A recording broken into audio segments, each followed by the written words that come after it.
Hey there, welcome to the Very Good Design Series, a beginner's guide to Affinity Designer using our iPads. If this is your first time opening Affinity Designer and you're already looking at that toolbar and you're a little bit scared, don't worry, I totally get it. I was there just a couple of years ago, but you're in the right place.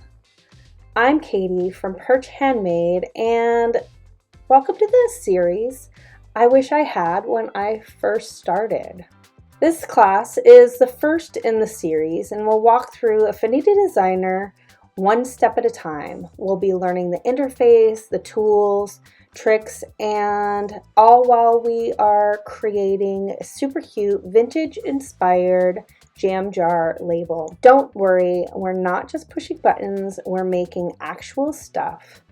Each lesson builds on the last, so by the end of the series, you'll have a fruit-themed label series or sticker collection or greeting cards.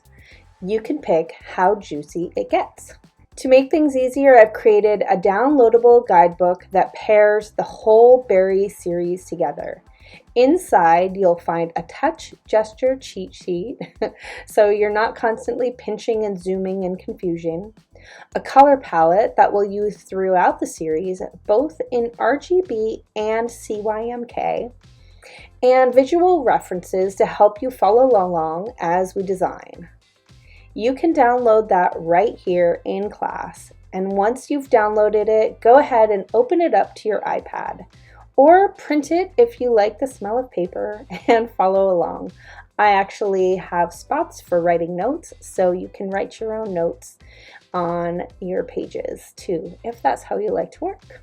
Let's take a peek at the Very Good color palette you'll be using. It's packed with rich strawberry reds, jammy purples, sunshiny yellows, and those bright greens. If you want more goodies, I post free quick tips and mini tutorials over at YouTube at Perch Handmade. And for updates and behind the scene sneak peeks and occasional ramblings from yours truly, head to perchhandmade.com and hop on the email list. Keep creating, keep experimenting, and remember, it doesn't have to be perfect to be worth making.